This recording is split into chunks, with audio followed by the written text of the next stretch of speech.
He got an Ira Glass type of intro, to the like This American Life. He does that thing where he always, it's like he's just so put upon with all of the stuff he has to talk about.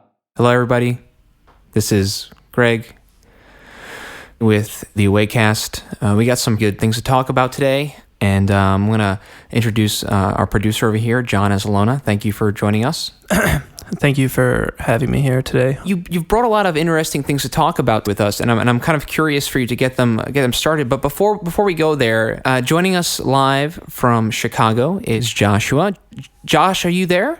Yeah, I'm here. What is up, yo? I think what happens next is like, yeah, Greg, and I totally get what you're saying, and live from New York, it's Saturday night.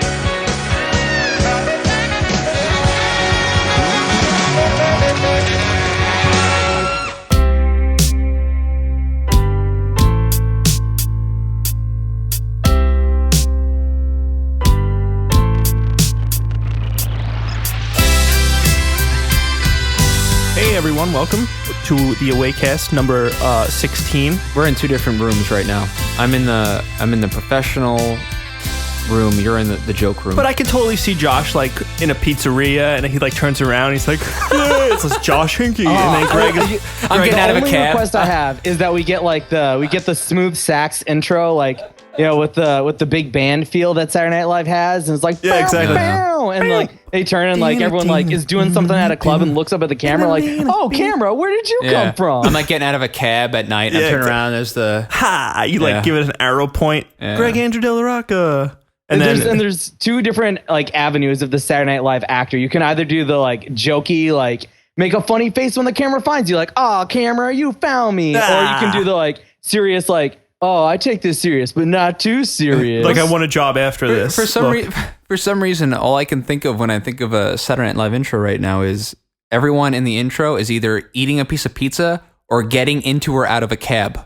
Well, there's also one where they're mid-conversation and two people are talking to them, but like the camera sees them and they ignore the people they're talking to and look at the camera and they're like talking to.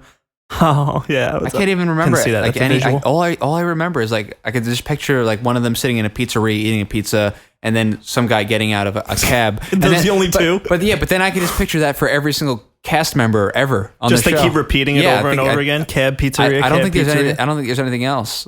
No, I remember there is a nightclub one, like where they have like they're in a club and there's like other people around them. They're joking. That's my favorite one. The other people around them. It's not a pizzeria.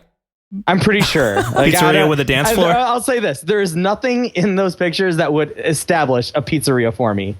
Could have been a pizzeria with like a nightclub in the back. That's true. I mean, it's possible. They film it. There's one pizzeria in New York. They're like, all right, we got to film intros for this season. They call the pizza guy up and they're like, all right, we're coming down, get the nightclub together. Yeah, because they have no budget. They got to just... Yeah, they have to really just guerrilla style it. Did we start the show? Is this the... And musical guest...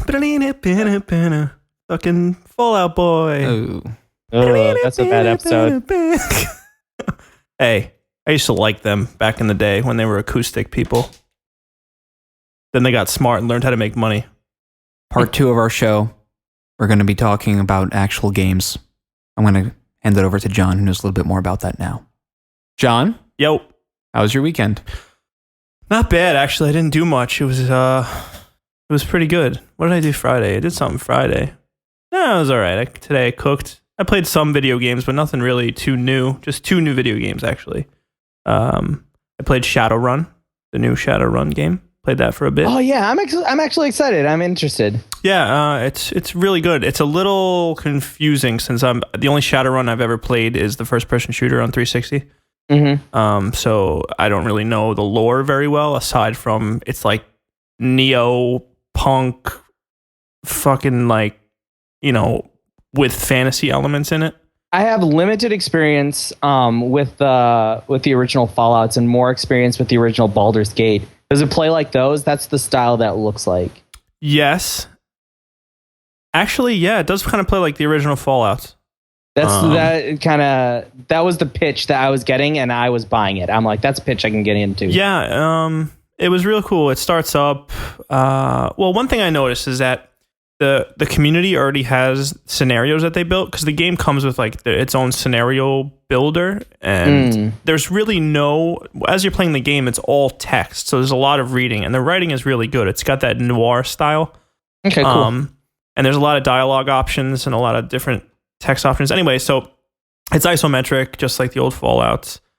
You start with your character. I wanted to do like a quick kind of look play of this thing, but you start with your character and you can pick like, elf, troll, human, blah, blah, blah, blah. It's a couple other things I don't have it in front of me, so I can't remember.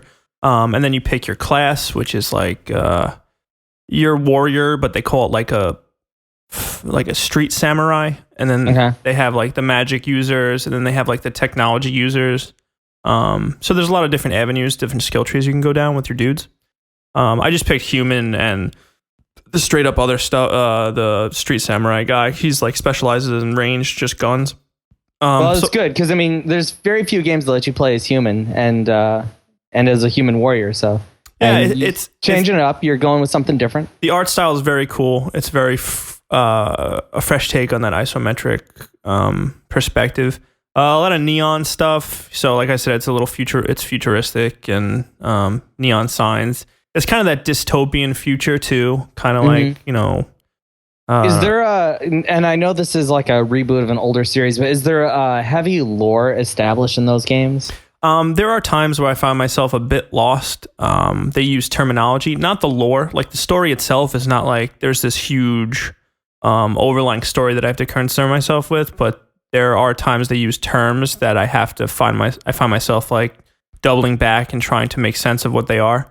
Like there's going through like the skill tree, you learn to be a decker, and you learn to be certain types of mages, and that's why like for my first playthrough I decided to just go straight up, guns, because I'm a big idiot. So through your skill trees, you progress. You can do any one you'd like. So even when you're selecting your classes, you can pick just like with no stats in it to begin with, because it's kind of like what is it? I don't know if it was Skyrim or Oblivion, where you didn't have to pick a class. You can kind of customize it. It's one of those. It's one Skyrim. Of those. Yeah, so you didn't have to pick a class, because what all that does is just give you skill points in a specific area. This gives you carte blanche too, if you'd like. So you just pick your person, and then you can go from there. But the writing, is the combat kind of like turn-based, where yes, it's turn-based. It's exactly what you think it'd be. It's kind of like XCOM is the marker for all this stuff now, but it's neat the way they do it. It's got magic in it, which is fun.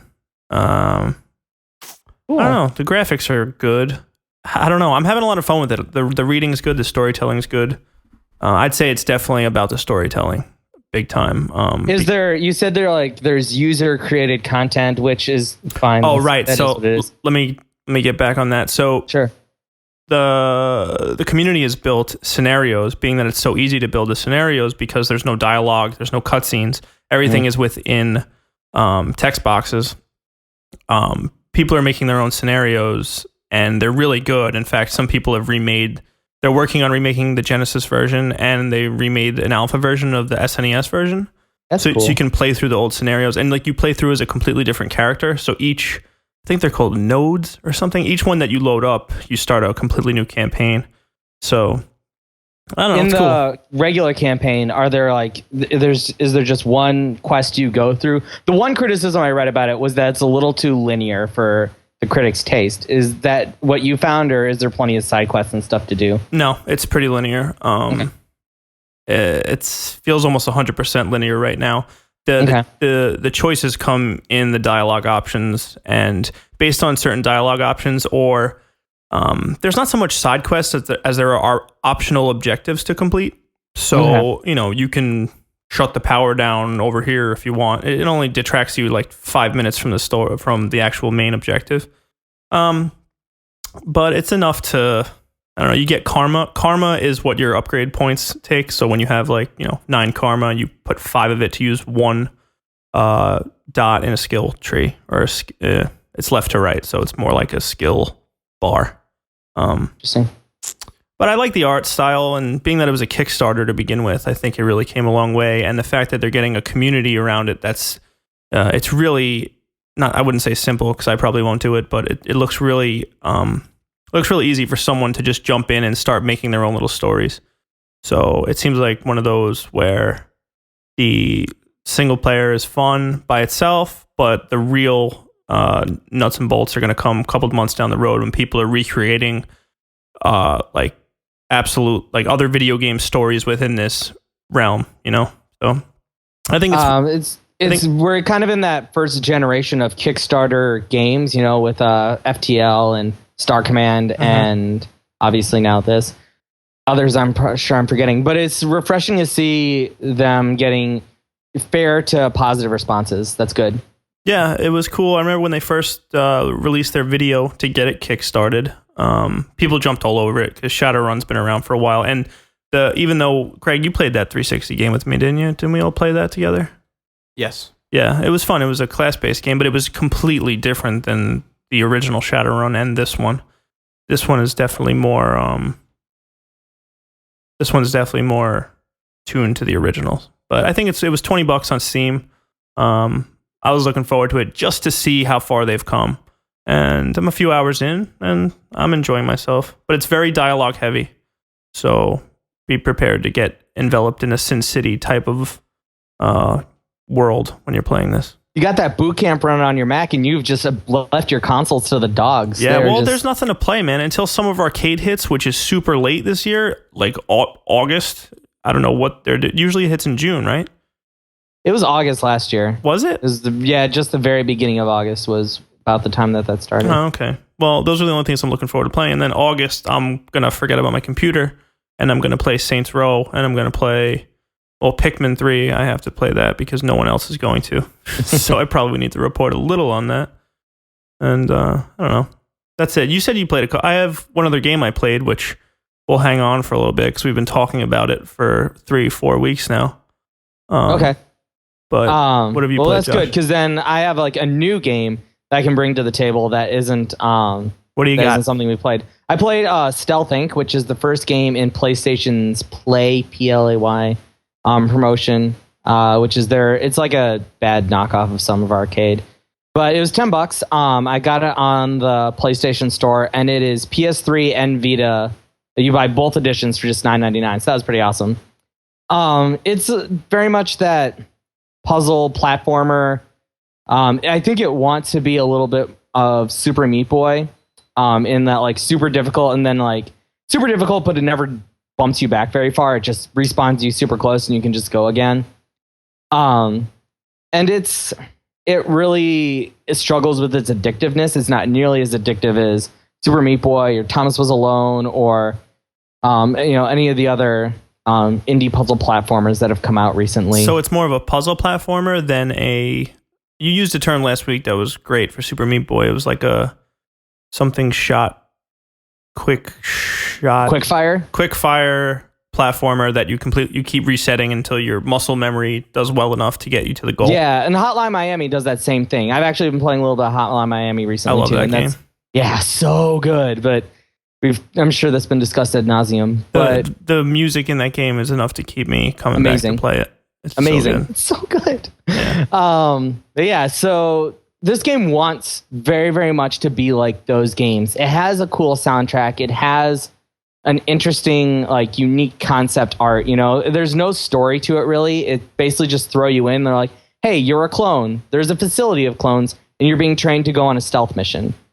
And there's like 80 different missions that are in the game. And the problem that runs into is that like I said, it's trying to channel that addictive type of gameplay where you always almost make it, or what to do. You just got to like figure it out. Or, even when you're playing Thomas Is Alone with those puzzles, you're like, okay, if I just stare at this long enough, I'll figure it out because I really want to get to the next section. But it just doesn't quite have that same addictiveness to it. So you find yourself just quitting and not coming back to it? Yeah, I'm with my Vita, I often play a lot when I'm watching TV and stuff like that. And like I was telling you guys, we were watching a movie right before I hopped on, and I was playing it. And eventually I got to a point where I was finding the movie more interesting than the game. And so I just like put the game on pause. I'm like, I'm just going to watch this movie. I like don't have the, it's not scratching that itch where I feel like I need to keep doing it. I need to get to the next level. Part of that, and like how like Hotline Miami and Thomas Was Alone have interesting, but not like crazy developed stories. But that's the problem with Stealth Inc. is it has no story. Well, like even though it may not be they might be simple stories, they work. But the reason that they work is because they're progressive. Maybe it just doesn't feel progressive enough to have that desire to drive through it. Especially like in the early missions, like, and I don't know if this gets any different as you go on, but you're just in a testing facility. Like the only kind of context you're given is that you're doing testing for real stealth missions you're going to be running later. And I don't feel, I'm a fourth through the game now, and I've just been doing those missions, and kind of part of it's like, why the hell do I care that I'm in this testing facility? So like, how does it play? What are the controls? Is it all right? Like it's your standard platformer. Like you're just, jumping with X, pushing things with square, there's action buttons to use. You are like avoiding turret guns, lasers, like robots that are searching for you. They're doing the standard go back and forth patrol. What's the aesthetic? This warehouse, like this, you look like this industrial created robot clone, and you're in this like dark warehouse. And the cool, one of the cool things they have is these shadows that will you can hide in the shadows to avoid being seen by turrets and stuff like that. And sometimes you need to adjust blocks or hit switches to change the lighting. You know what, man? It seems like we're back in the Super NES days where everything's a platformer. It's repeating itself.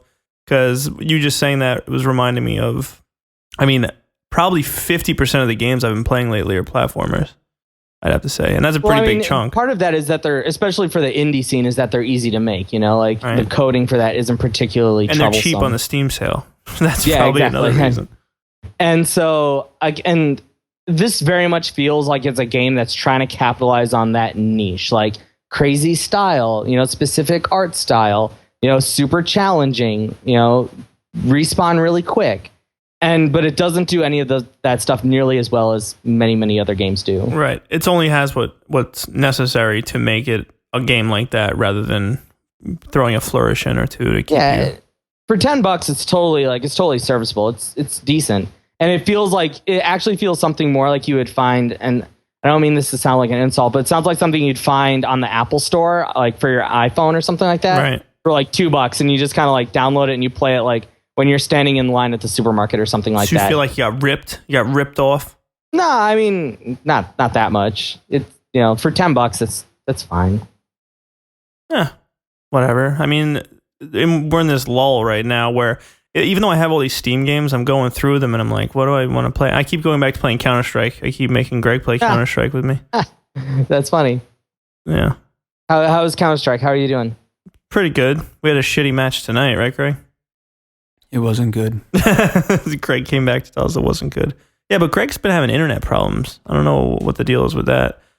I get it, it's great because where I live, my landlord lets me use his internet, but his internet is not very good. Well, he just switched over to something else. Time Warner, but I think because I was looking through their packaging, they have like these really bizarre packages where it's like, it's not like you just get they have like a low speed, a regular speed, a high speed, and an ultra speed. And I'm just gonna assume because it's just for his parents who live downstairs, his older parents. They probably just just give us the cheapest one. Right. And on the cheapest one, it only allows a certain amount of devices to connect to the router at a time, like 4 devices, 3 devices. Yeah. So I'm sure that's what it is. Because sometimes I can't even get on the internet. So I think that there's probably because they leave it open, the connection's open, and I live in Queens. There's just people everywhere, so they can connect to the. Do you keep all your devices connected? Do you keep your phone and your computer? Right now, I turn the computer off from it because we have Josh on here, so I thought that would help the signal. And my phone is just using 4G. Do you ever find that when you're using your phone, sometimes, Josh, what kind of phone do you have?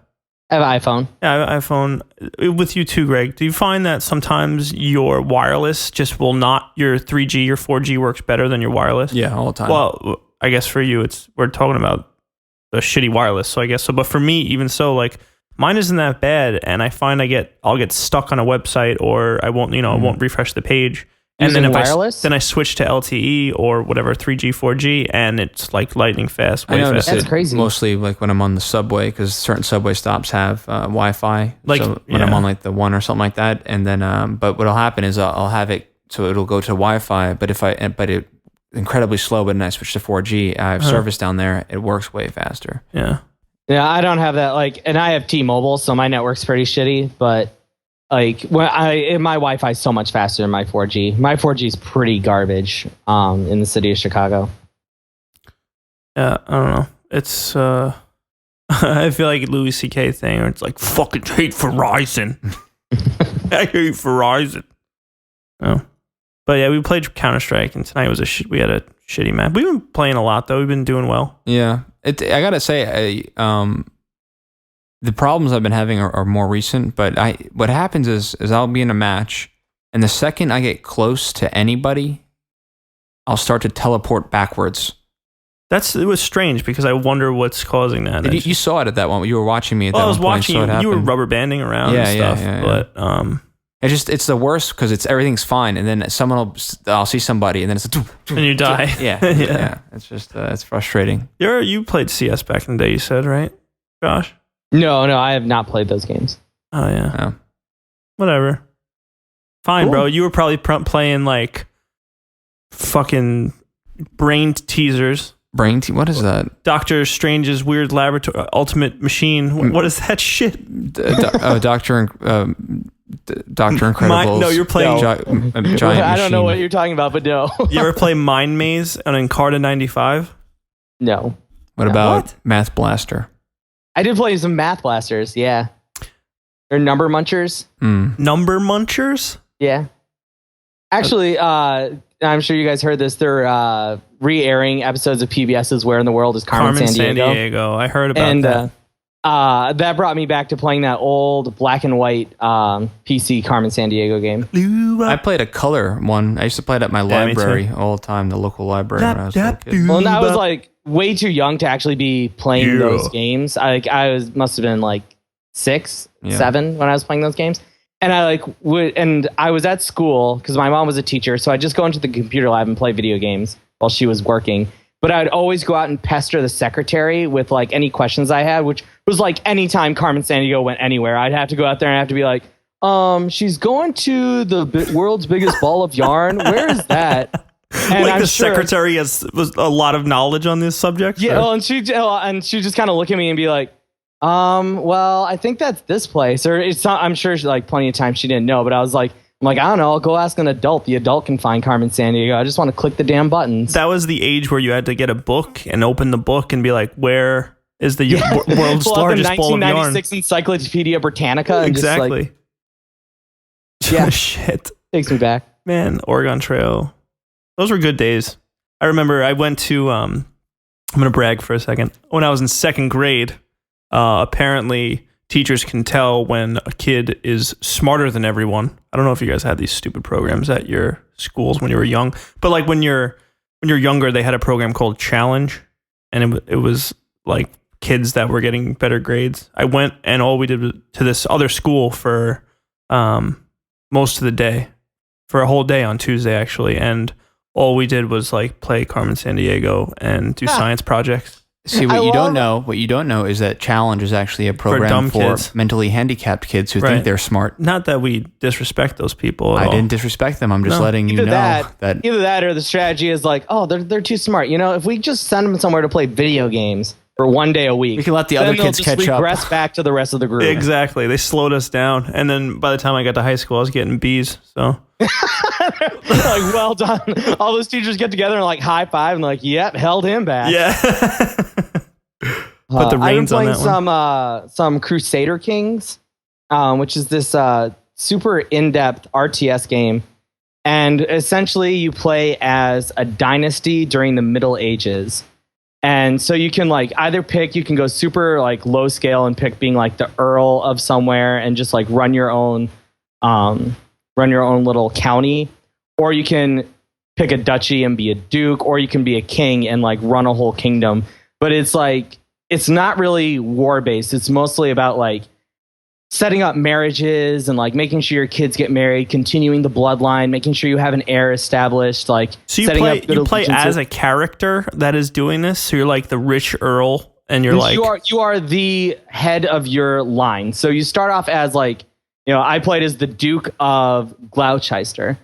which is like a duchy in England. And I started off there, and then like I assumed my brother's lands when he died. So I had like this giant like area, but then after I died, then I took over and played as my eldest son.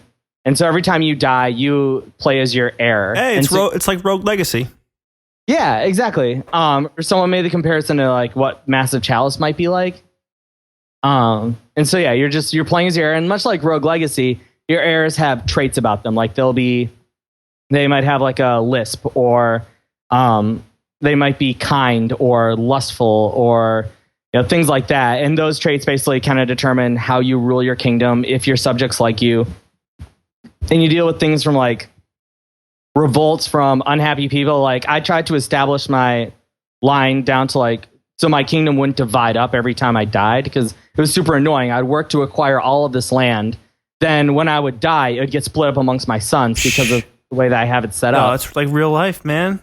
No, and so I said, fuck that. So this is all going to my eldest son. But of course, that pissed off all my children. So as soon as I die, there's open revolts everywhere, which has actually ended up being my undoing. And my line was broken somewhere around the 12th century. That sounds like a game I'd get very frustrated with once I actually die and I see all my goods get dispersed among people. I'd probably think like, man, life is a bitch, huh? Yeah, I mean, it has that. I'm sure you would get into the same Civilization style, Yeah, I haven't touched that since the last podcast, just because I don't want to face the Queen of Spain. You're too scared? You're too scared to make the decision to piss off Spain? The Queen of Spain is still breathing down my neck. She heard the podcast. She didn't. She's like... Part of like the ambiance of me playing this game was I was like, I was very much in a mood. I was like grinding away at this, and it's super, super micromanagey, and it takes a long time to get through stuff. So I'm like setting up and you have a council which has like your spy master and your chancellor and your like your chief bishop, and you have to like tell these people what to do. And so it's a lot of micromanaging, not a lot of stuff that like you need to like listen to or anything like that. So I have like all these medieval war epics going on in the background to like take it in. So I'm like watching Braveheart and ended up watching the Tudors and stuff like that, just to get myself in the mood. I wonder if they hadn't rushed out that strange Witcher type Game of Thrones game, if they should pump out a real-time strategy game for Game of Thrones. And that's exactly what I think this game would be like. It feels like Game of Thrones, where you're having to like worry about plots. Oh, you can form plots to kill people. Like if you feel like your brother is going to like revolt against you, you can form a plot to kill him before he like attempts to revolt. Or if like, for instance, I lost a county and I realized that my son would be the heir to it. And so I was like, oh, well, I'll just kill the heir now and then let my son take it when he comes to power. So you're doing a lot of that stuff. That sounds fun for, a limited time. I mean, I think I'm doing the same thing right now. It's definitely not as deep, but I'm picking up Omerta, the gangster game, the 1920s bootlegger game. I played it for like an hour this morning, and it's fun to jump in for a little bit and like, reassociate yourself with this world and catch up to speed on everything and do a few battles. Actually, the combat's gotten kind of fun. I didn't think that was going to be the fun part of the game, but there are points where guys come at you with random jobs. Like the city I picked to go into, they're having problems with their African-American community. So like the KKK comes in and you're like the Italian mobster. He's like, yo, I got to get the African-American people on my side. So that's kind of cool. Yeah. So I fought these clan members. It was weird. It started throwing me curveballs that made the game a lot more fun. When you say you picked this city, are they real cities in the United States or just like... Oh, no, it's all... sorry when I said city. It's Atlantic City. It's always Atlantic City. That's what I thought. But they're towns within, like... Oh, okay. So after the first 2 or 3 main missions, it's not progressive where you have once and you just keep building and building, like Civilization, where you just keep building outward. Oh, okay. Once you satisfy the mission, kind of like Command and Conquer style, you move to the next area. Okay. So... But it got a lot more fun. I guess RTSs and Civ type games like Crusader Kings, it was called. Yeah, Crusader Kings 2. And there is a Game of Thrones mod if you really want to get into it. See, that seems really interesting to me. I think Game of Thrones would benefit from... because they have the board game. Based on the books, not specifically. A lot like the board game. Right. It's a lot like the board game. Yeah. I'm the exact opposite when it comes to real-time strategy games. Like, I have, this is like, I had this one game that I played. I went like 14 hours straight just playing this game, just nonstop. I like when my line ended, I like tried to start again, and I was just like, nope, I'm just not doing it. It's so much work. Yeah, that's those games are fun to start, like SimCity 2. They're fun to start and get a little core, but then once you get into the meat of it, or sometimes it's the opposite where you just don't feel like doing it over again. I don't know. That's kind of the problem is just like I have to start from nothing. Like, I have 2 counties. At one point, I nearly ruled half of England. This is ridiculous. Josh, you're an Earl. I'm a Duke. God damn it. Duke of Earl? It was a Duke. Duke. It's a Duke. I had a son who tried to claim independence and ruined it all. What a fuckstick. Asshole. I tell you. I know, man. The stresses of life are getting to you. I could hear the stress in your voice. You do end up saying terrible things to your like computer, though. Like, you're sitting there, like, all I want to do is kill my goddamn brother. How hard is that? Can we get 5 people together you gotta to be kill careful. my brother? NSA is getting on your damn... Exactly. They're going to kick in the doors and going to be like, we hear you're going to kill the new heir to the King of England. And I'm like, no, George is fine. Just stay the hell away. You ever see those videos of like a woman going to a hitman like, yeah, I want to kill my husband. I'll kill my husband. And it's all sting. No. You've never seen those, Greg? Have you ever seen those? No? In what? The like the videos of the women that want to put a hit on their husband. Oh, yeah, I watched that. That was funny. That shit's funny. I just loved how she was so like, okay, so I can meet you next week. Perfect. I have a deposit. A lot of money. Yeah. Oh my God. They'll fill out the paperwork for the hitman. Terrifying. Yeah. Don't get on ladies' bad side. Scary stuff. Oh. Yeah. Speaking of people, go ahead. What do you say? No, it was just the reason why I was paying attention. I was reading the details of the Phil Fish thing. Oh, okay. Well, let's get into it then. Sure. So Fez 2 is canceled, everyone. Fez 2 has been canceled. For those of you who like Fez, Phil Fish had apparently an internet meltdown. You all right, Josh? Josh, you there? Did we lose him? Yeah, there we go. You're back. Did you drop your mic? No, my like jack just pulled out just a little bit. Mm-hmm. Mm-hmm. Alrighty. Right. You got someone over there again? Yep. Okay. But yeah, Phil Fish says that he quits. Phil Fish left video games. Quote, he says, I'm going to take the money and run. And he's done with the abuse of this industry. Picked up his ball and went home. Yeah. There were a couple of good arguments on Twitter from some people I follow that we should get into the base level of this. Explain the exposition, as it were. Well, people are waiting for. It's basically Greg's just reading about it. Really, the whole thing is basically, what it looks like is that. Well, Phil Fish is first off known to have meltdowns under stress. He's not very good at dealing with stress in general, but that's fine. It never bothered me. I always actually thought it was okay. He's someone who's doing a lot by himself, and it's very difficult. Mm-hmm. But it looks like a lot of people. That he was on I was just reading about it. He was on a podcast or something, and someone was like calling him out for being like a hipster, selfish, kind of like an asshole, and like. I don't know. Apparently, after that, he started getting a lot of feedback from a lot of other people, and he just flipped the fuck out and said he's done with the abuse that this industry is giving him, and he doesn't want to deal with it anymore. I'm going to take the money and run. The internet is such a foul fucking place. See, that's the whole thing. Is I don't even, and it's what's worse is I'm on like Reddit looking at comments, and everyone's like, "Fuck him. He didn't deserve what he had anyway. He's an asshole. I'm happy he's not in it. His game's not worth anything." You fucking people are absolutely out of control. Right. You are just so out of control. This guy's just making a fucking product. You don't have to like the person. But understand that the product he's making is so innovative and like it's so far beyond what these assholes could probably comprehend if they don't think it. You know, and it's just it's frustrating to see that because the reason why he's walking away is just because the harassment from the internet. Mm-hmm. And one, he can't deal with basic criticism, which is not a good thing for a person. Right, that's what I was going to say. It's that he doesn't really have thick skin, and when he puts himself in public forum a lot by posting on Twitter. But the public doesn't help. The public should acknowledge the fact that that this guy has certain genius about him that's how those kind of people are. That sort of savant style genius that you can't really fucking you don't want to mess with him. Just let him make what he's doing. What sucks about the internet now, it's not like it used to be where it was a cool thing. Now internet is just part of life, and it's like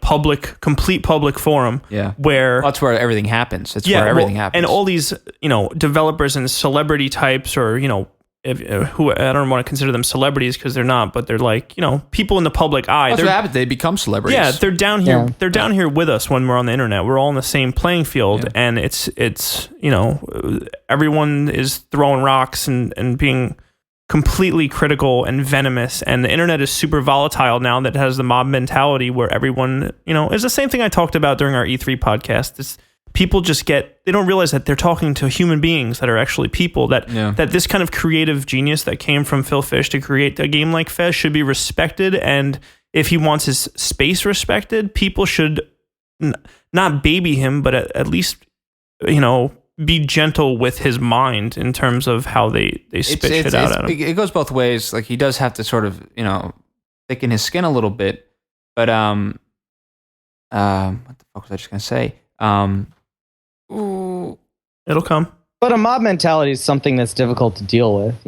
Of course. And I guess so. When I was talking about this earlier, it sounded like someone had asked him to comment on the story about Microsoft One or Xbox One's new independent policy. And he basically was like, "Fuck you, I don't want to comment." And neither did Jonathan Blow, who they also asked about this. And this podcaster guy, like you said, Greg, kind of called them out and were like, "You guys want to be fucking indie hipsters, but you're just being assholes." The annoyed gamer. Yeah.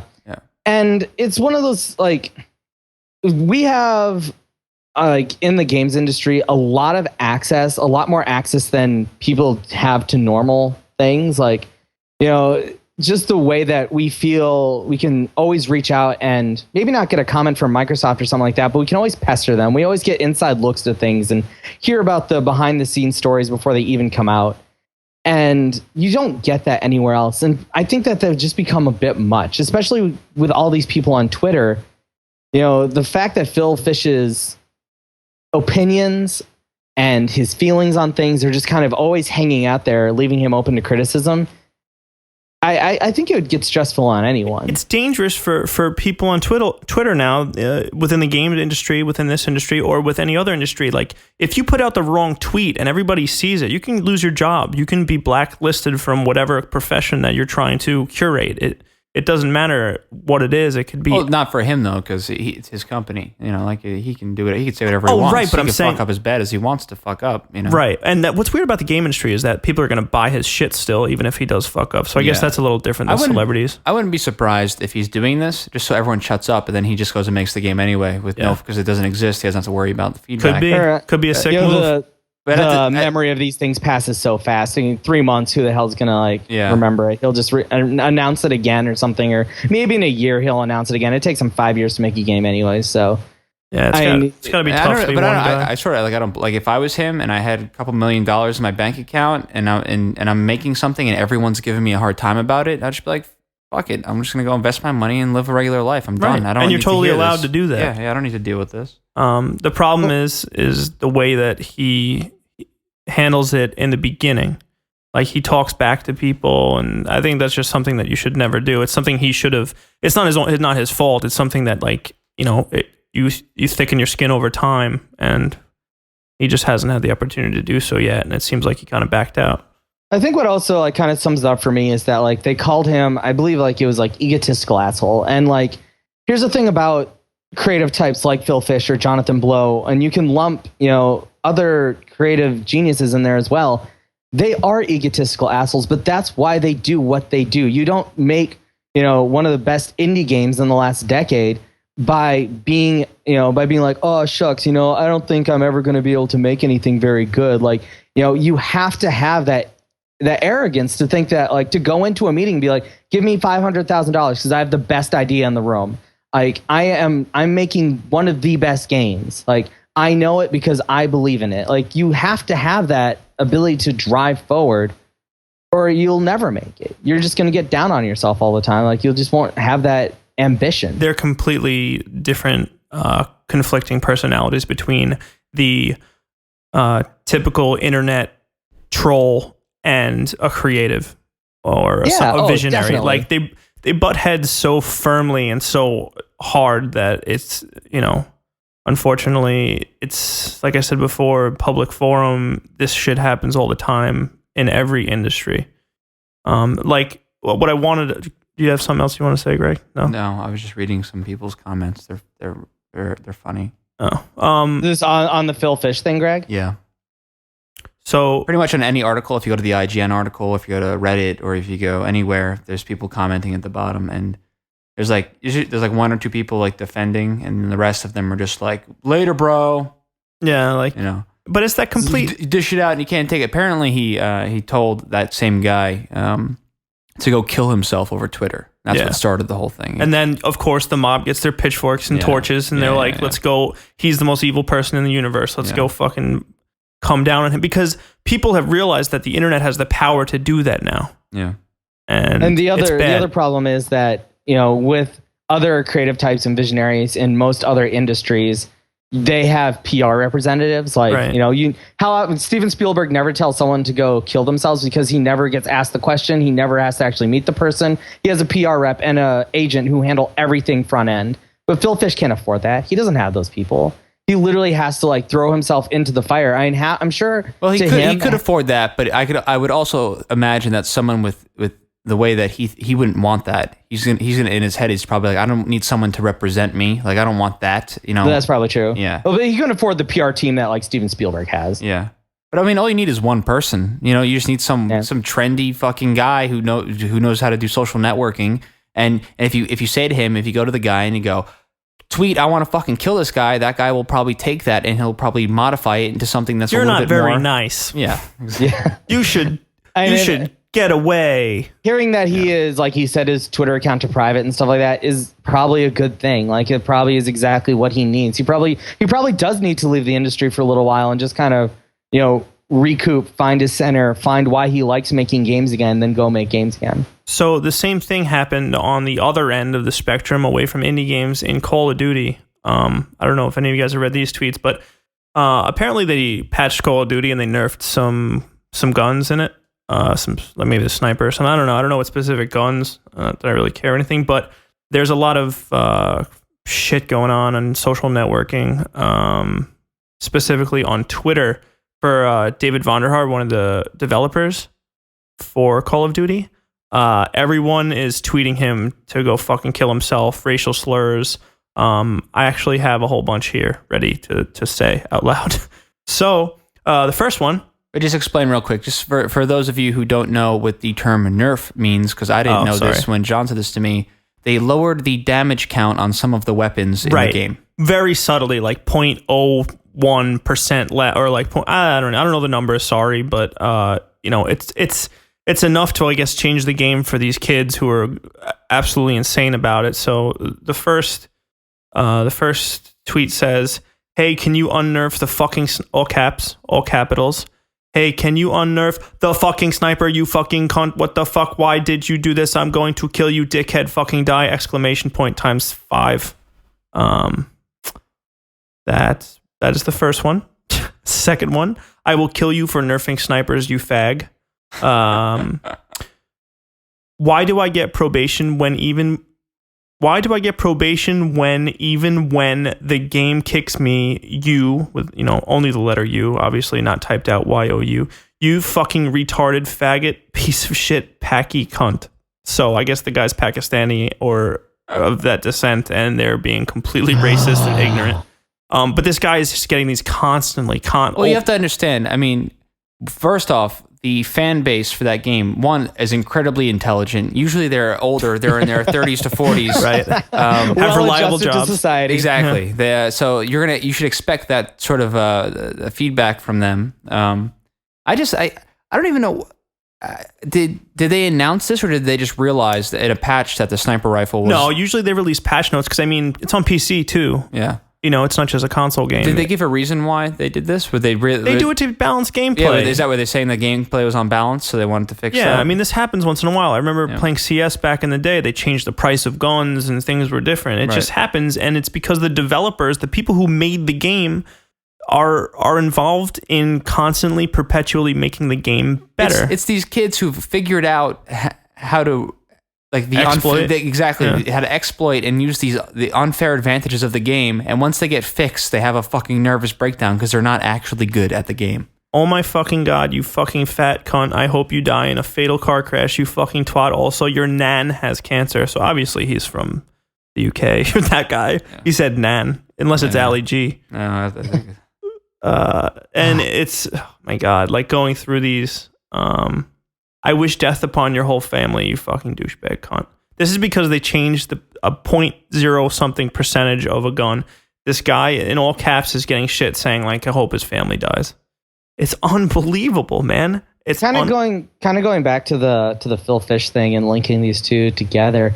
Part of the reason why we have people like this is because like video games is such a disconnected medium, and not in that you don't learn social skills or anything like that, but more in the fact that like when you play a game and when you like see these like pixels moving around on a screen, it is easy to disconnect with the creatives that made it. You know, like you don't ever imagine someone sitting at a computer writing code or having to answer your emails. It's just some fictitious god within the game that is changing things to slight you. Well, these are definitely, like Greg said, the more intelligent. They probably play a lot of different types of games.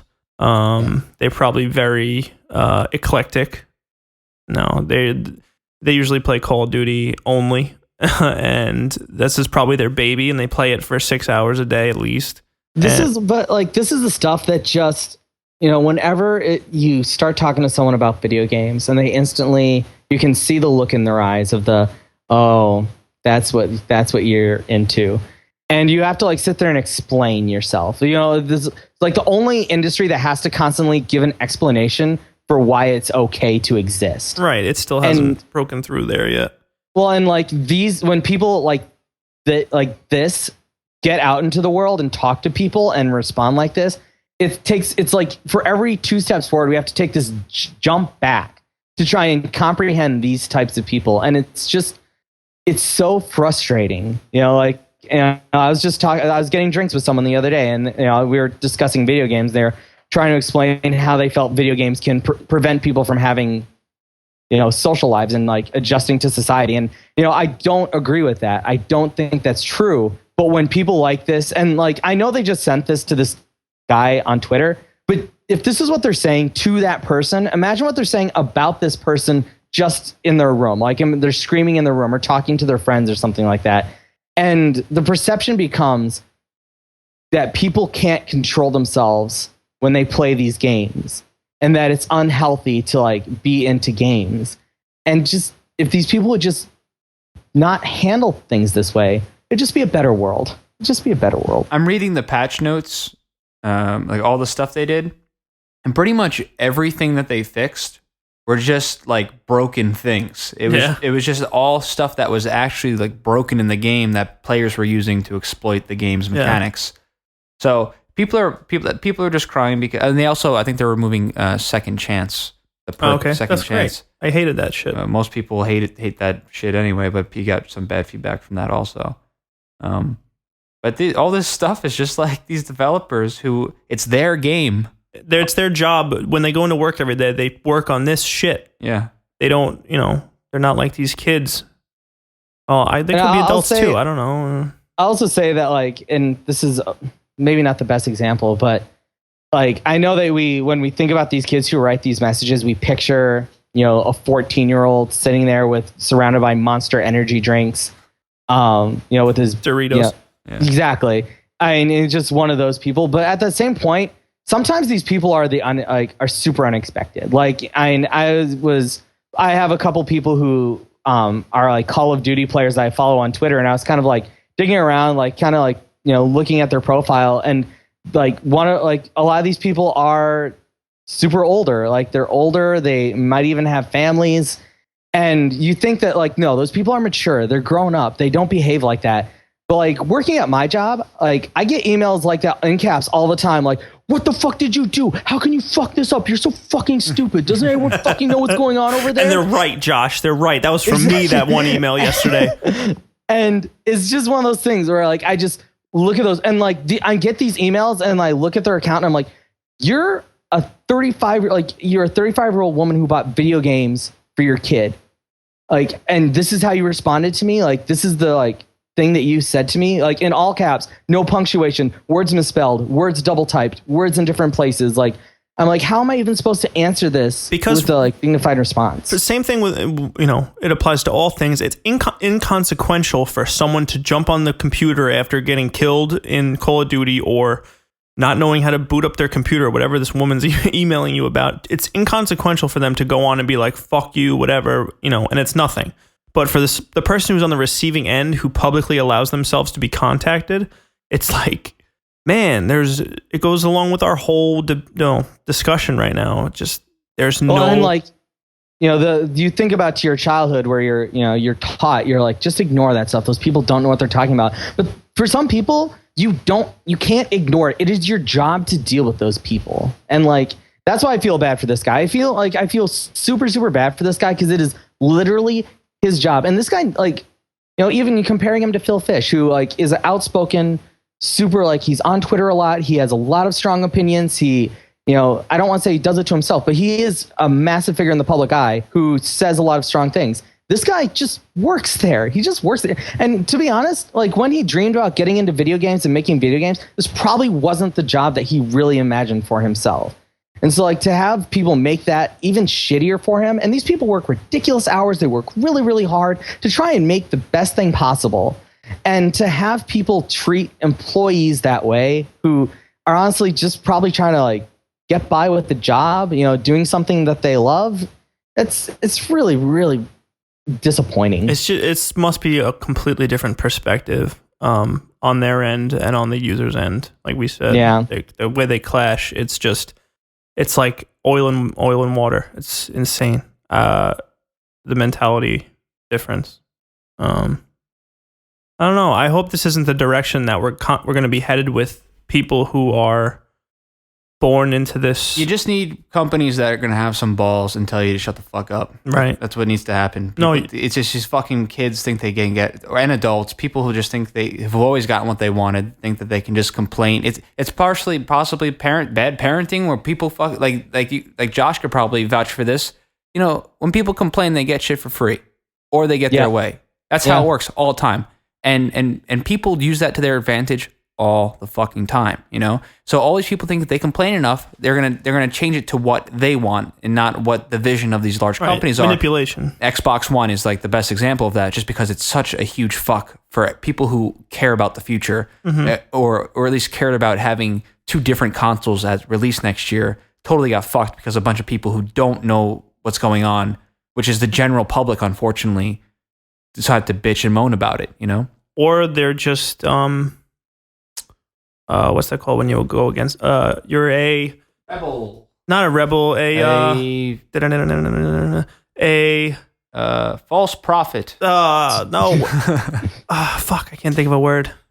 I hate that. It's gonna come to me later when we're completely unrelated. But they go against everything just for the sake of going against it. It's called a Christian.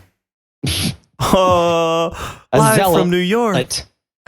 Well, and I'm just while you're thinking of the word, once again, it comes back to the fact that we have been a bit spoiled. A contrarian. Okay. Oh, okay. Got it. We have been a bit spoiled, and we are spoiled in just how much access we have in video games. We have access to a lot of people who work directly on a product.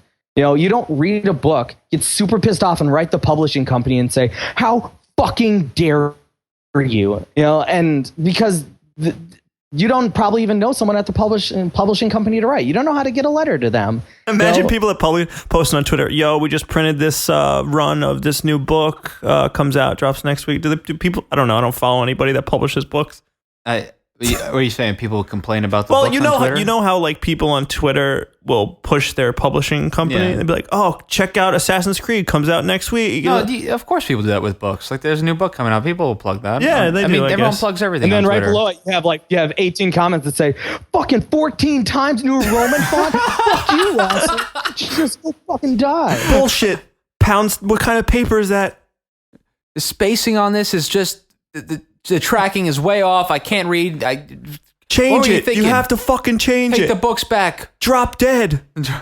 You fucking cunts. Unless you, God, it's So awful. Like, it's just hilarious to imagine that in different contexts. Like, well, I mean, really, you know, it has to do with the demographic a lot, though.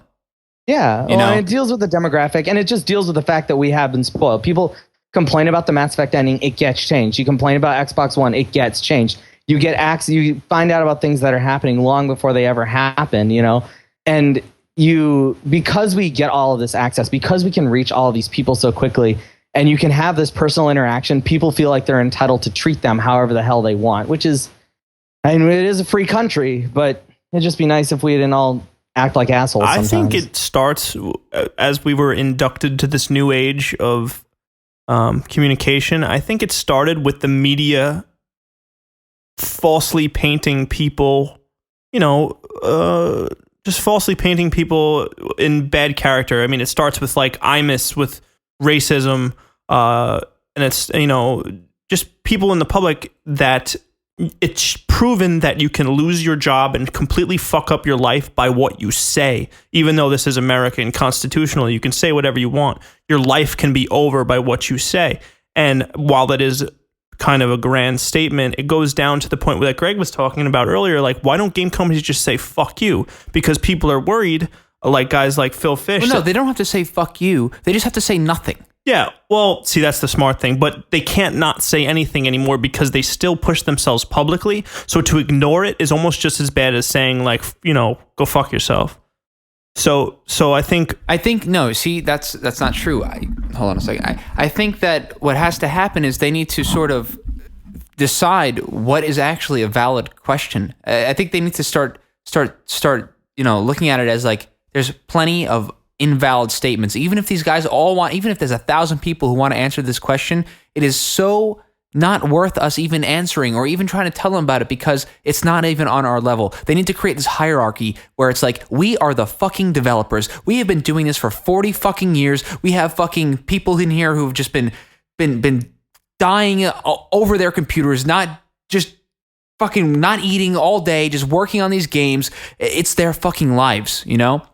You know nothing. Mm-hmm. You fucking wake up and your parents pack your fucking lunch. You go to school. You see tweets on your phone. You go home. You watch TV. You eat dinner. You go to sleep. While you're doing that, someone is literally having anxiety attacks every 30 seconds because they're trying to develop something that's going to be beyond. It's going to be the next big thing, not the same thing, not what you want, but because this person knows better, because this person spent his whole life focusing on this one thing. He knows better than you, and you need to understand that he knows better than you. It doesn't matter what you think you know. We know better than all of you because this is what we do. And if you can't stand by that statement, if you're a big company like Microsoft and you can't suck it up and say that to the public, you're probably not worth it. Right. You know? You're not. Well, and like, if people ever want, like, go to glassdoor.com and look at the reviews for companies like Activision Blizzard or, you know, Ubisoft and stuff like that. Like, these people, like, almost every single, like, comment about their job will be people who are like, I'm stressed. I will work 60 to 80 hours a week. Like, I won't see my family sometimes, you know, and then on top of all of that, then these people have to deal with the constant pressure. One bad game and your studio closes. You know, one time Call of Duty sells less than it's sold before. Suddenly, there's a ton of people from Activision looking for a job. It happens, like, and if you follow the games media, it happens every single week, every single month. There's another company that's shuttering, even after everyone's put in those hours and slaved away and dealt with this stuff. And like, at some point, you know, a lot of people have started to just come out and just be like, look, if you want to get into, like, if you want to work on video games, just please do your homework because you don't know what you're getting into. When I took one course in game design in college, and they said, like, if you want to get into game design, it doesn't matter how much you love games, you have to love math. You have to love math and art. Like, don't just make games because you love them. You have to have. It's like those awesome when we were in college. There was these commercials that would always run for the colleges to make games. It's like, yeah. Where you got that kid who's playing, like, he's playing some generic looking game on his couch, and it's like he's playing. They cut to the college. Like, you like to play games for a living? Whoa. Yeah. You want to make games? Get in the game. And then they cut to people like playing video games with like soundboards. and they're like turning the knobs, and and it's it's got to changing tweak level 4, and it's like changing stuff on the TV, changes like the way the character looks. His costume's not right. They like raise the sound lever, and he changes into like the next thing. He's like bump mapped. He looks like he's from Next Generation games. He's like, oh, I just got to turn up the graphics meter. Turn up the graphic level. A bunch of people who look like they're like, you know, in the 20 to 25-year-old range, and they're all just constantly smiling. They just can't help themselves but just sit there and just be like, duh, making games is fun. It's like grandma's boy. Like how accurate that is about the gaming industry. Exactly. Yeah. The guy who makes a game and has to prove that Eternal it's his game Death by Slayer. beating the other guy at it. Oh yeah. Oh god, grandma's boy. People bring that up to me sometimes that don't play games, and I'm like, damn it, that's the fucking stereotype, huh? Yeah, especially, look at that. Oh, that's how the game industry runs. Especially since people, those guys are well, I guess they're depicted to be, they're supposed to be our age and a little older, like the main demographic for games, I guess. Yeah. Kind of a Phil Fish character, though. Oh, Yeah. what the? Yeah, that's kind of a Phil Fish character right there. Yeah, Eternal Death Slayer. Yeah. Yeah, but man, it's such a weird industry to just be a part of as a consumer. The problem is that the way that they show it looks like it's a big party. But it's so confused. Yeah, like the people who are marketing the school. That's what it is, because they're making so much money from the marketing that it's deceiving to the public, or at least to kids, because now kids just want to make video games. I think it's really, they think that the industry is like, why didn't they just, I don't get why they did it like this. Can't they just fix that now? Can't they just go in and hit Patch it? and just put a new thing in there? Like we were talking about last week. What was your, you wanted to add online franchise mode into the hockey just game. Copy and paste. You just copy the regular game to 1994 mode, right? Yeah, I mean, you just drop it into, you just press turn online function on, and it's done, and everyone can play it. All right, it's online. Yeah, man, if you think about all the angles, from marketing to the schools, to marketing the schools, to Hollywood, to the news, to other media outlets, to the people who are actually making the games, to the consumers, there are so many different perspectives, and they're all different about games. And I think it ends up shooting itself in the foot as a collective unit, because nobody except the developers knows what's going on. See, the reason why the developers freak out and they quit and they get fired and they leave, and the program, everyone's having a fucking hard time. Pressure, right? Well, what it is it's not their fault. It's just that they're doing this thing, but then there's other people who don't know what the fuck that they're even doing, who are the marketing people, because it's not their job to care about the work that goes into the game. It's just their job to make the games popular. Right. So they'll go ahead and they'll say whatever they need to say, do whatever they need to do, and then the second the actual developer hops on Twitter and actually says what he's doing, it's like, why'd you say that? Right. That is not what we're supposed to tell people. Right. That is not what they're supposed to know. They're not supposed to know that. Right. They're supposed to know there's a great game coming out, and if you get Doritos, you get triple XP, and it's going to be... Pre-order at GameStop. You get all the maps unlocked, and the whole game's beaten for you when you get it. That's what we're supposed to be telling people now, Yeah.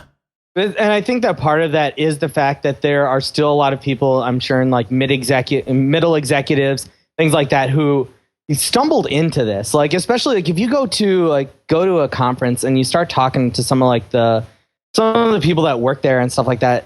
There's so many people you're like, oh, how'd you get involved in this? Like, well, I don't know. I never played video games, but I just kind of stumbled into this out of college. And it seemed like a good investment opportunity. My dad ran a company and he died, and I said, there's good money in this. I don't even like games, so shit like that. Grandfather did, and hopefully that will die out as we get more and more people who rise to prominence or just have more base familiarity with the product. To be honest, like, I guess you were like one of the first generations alive while video games were here. Yeah, video games were already here when we were alive. Yeah, I mean, it's kind of like What? Let's figure it out. Let's work through it. I really want to figure, because I had something really great. Let's go. Come on. Let's start. Where can we start? A, B, C, D, E, F, G, H, I, J, K. I'm not going to get it. I'm not going to get it. Just keep talking. I'll bring it back up when I get it. Well, to me, it always feels like, when people ask what it's like, following the games industry, working in it, it feels like what I imagine it must have been being into film in the 1920s, like, when they're like, oh my God, we invented the talkie. Wait, Josh, I'm sorry, but what you just said made me remember what I was just going to say. Good job, Josh. Thanks. Please, let me just say this. I'm sorry. I was just going to say, it's like the music industry, how it's so unregulated now, because it's just become there's so many independent people who can just do this themselves now, that it's impossible to sort of regulate music anymore. So everyone is, all the people who used to make lots of money with this, they're dying out. They're going away because it's not worth it anymore for these big business guys to get involved with. So now there's so much more access to this medium, and for musicians, in some sense, it's not a good thing. And for some of them, it's a good thing. For some of them, it's not a good thing. But as game developing becomes a much more accessible for people, these larger companies are going to have a hard time competing with independent developers, and it's going to become a much more rich world as far as content is concerned, because there's going to be less people sort of circulating it and limiting it to its full possibility. I think we're already there. Well, I don't think so. I think because the problem is the indie games are really great. Playing an indie game is incredible, and most, especially really good ones, like, you know, Kentucky Road Zero. Right. You know, there's so many that are really good. But what would be great are the minds that are making those games able to create something in the capacity of a BioShock Infinite without having 500 people work on it. Right. You know what I mean? To be able to convey a vision that is so sort of, you know, because what happens with the biggest thing about indie developers, and what's also a very good thing for the industry, is that they're sort of forced to think on a lower level and make something more unique with what they can work with, you know? It's like guerrilla tactics. Exactly. They have to work there. They're like, this is all we can do. How do we make this unique and beautiful at this level? But once the doors start opening and the technology becomes better, where you only need 3 or 4 people to make a game like BioShock, you know, it's going to be a whole nother, you know, why buy it from them when you could buy it from the 3 guys who made it and they're selling it for half the price on the Steam store, you know?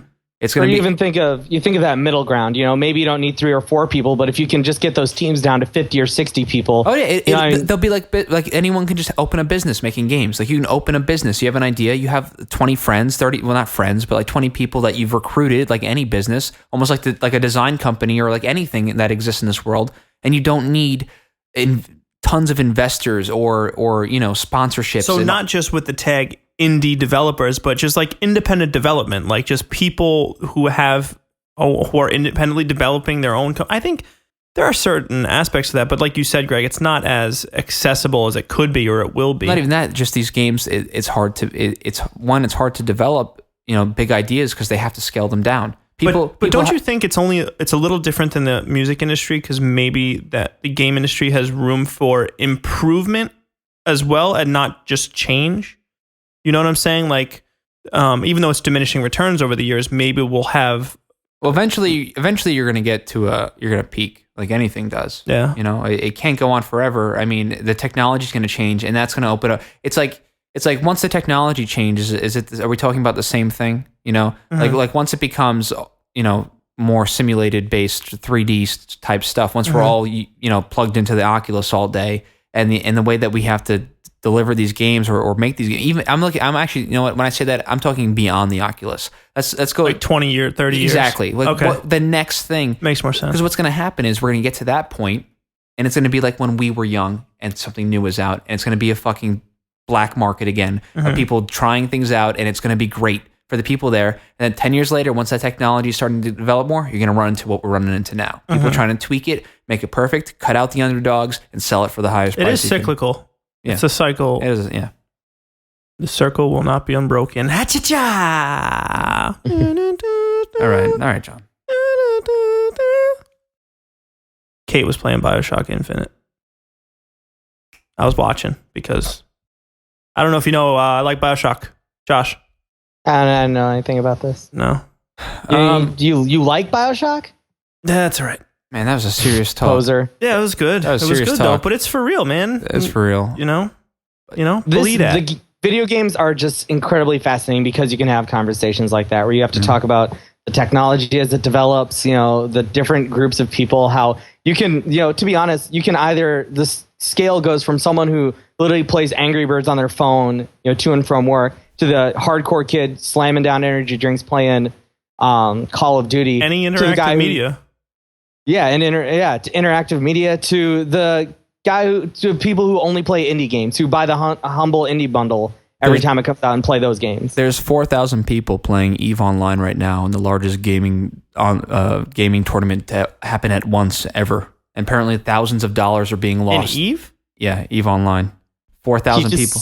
4,000 people are battling at once. I just saw a screenshot of the map. Yeah. It is just like absolute chaos. I really can't wait for that fucking show or whatever. There's such interesting stories come out of that. Yeah, that is a fascinating world. Yeah. It was on sale during the Steam sale, and I was like, nope, better not. Yeah, that's a whole nother second life for you once that happens. Even with Crusader Kings, like part of the reason I could never go back and play, like start a whole new campaign, is because I'm like, it's 14 hours that don't exist for me. So when I hear people talk about, they're like, yep, all I do is Eve. Like I put in 100 hours a week, and that's how I get by. And I'm just like, God, I can't. Christ. Couldn't even. I don't even know where to start. Sink. Where do I begin? Yeah. Well, John, we've talked about Kentucky Route Zero for like the past 3 weeks. Yeah, I played. John got through the first chapter. The first chapter, and about 20 minutes into the. I'm thinking at this point of the podcast, let's save it for next week because I'd rather you get through the second one to talk about it instead of because we were going to just talk about the first chapter. I'd rather wait for you to get through the second one. I'll get through it. And whenever we get talking Kentucky Route Zero, it normally turns into another 15, 20 minutes of conversation. So it'll be nice to fill up some time next week. I also wanted to talk about Steam trading cards. I got hooked a little bit. I don't even want to hear about this. I think it's so lame.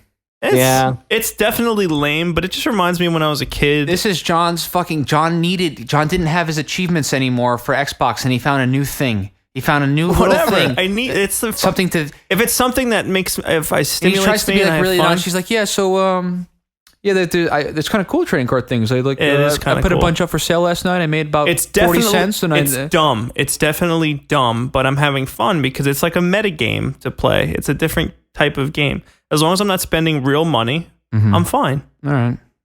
I hate it. Why you don't even know it? It's such a gimmick. It definitely is. It's just so it's aesthetic bullshit. The one thing I liked about Steam was there was no then they added the achievement system. And then right after they added the achievement system, it's like trading cards. Well, what's nuts about it is that they have the market where you could sell the cards, and every transaction that are happening like hundreds in a minute, whatever. People are buying and selling cards. Steam is taking a certain percentage, like 2 pennies off of each thing. It's like the Office Space scam where it's like, oh, it only takes 2 pennies. They're probably making so much money off of just people trading these fucking cards. Valve was in a tough spot. They were really hurting before this trading card thing came along. So I'm glad they can make some of those losses back. Yeah. I'll talk about that more next week. Maybe I'll be level 15 by then. Oh, we will throw you a party if you're level 15. So what's coming out next week? Pikmin 3 comes out next week.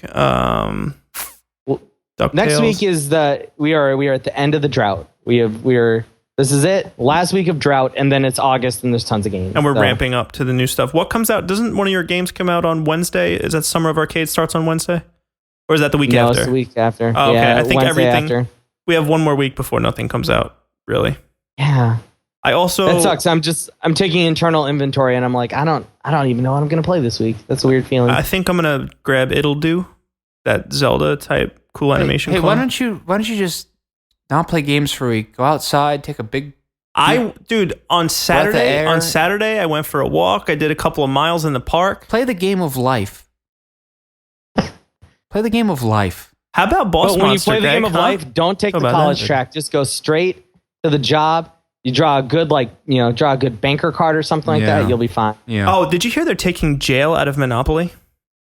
You cannot go to jail in Monopoly anymore. They're taking it out of the new versions of Monopoly. What are they replacing it with? What is that? I don't know. It's going to be like break.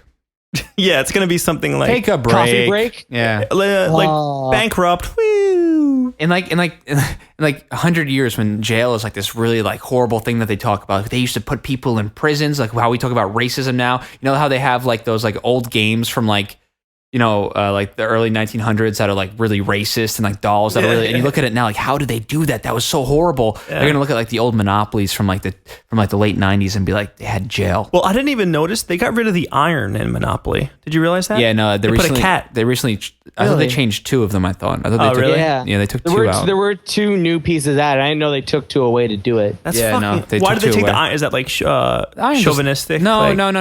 Oh, maybe, but I think more or less they did a poll. And they took the 2 least. Oh. So let's destroy the tradition of Monopoly. Get rid of 2. Well, no one else was outraged. If they would have got rid of like the battleship and the dog. You know what? You know, as soon as they did it, there were a bunch of people who went and bought the Monopoly game and wrote them letters. Dear fucking assholes. You fucking cunts. You fucking got rid of the fucking iron. Bring it back. I always played as the iron and I always won. Now I have to play as fucking cat and I can't win for shit. Fuck you. Die in a car accident. You probably would have heard that if they took away like the battleship or the dog or something more iconic. But is there a battleship? Oh yeah, what? Oh, the car. Just imagine rolling the battleship through Park Avenue. Just like, hey guys, I'm thinking about buying this. All right, everybody. Thanks for joining us this week on the AwayCast. Follow Twitter, all that stuff. AwayCast.com. Greg, thanks for hanging out this week. No problem. Hey, Josh. Yeah. Thanks again, buddy. We love you. Shucks. It's always good. Josh just cut out. Yeah. Ooh, peace. No, I said later. I'll see you next week. Oh. I said I'll see you next week. All right, whatever, man. We'll talk to you soon. What? Act 3, closing song.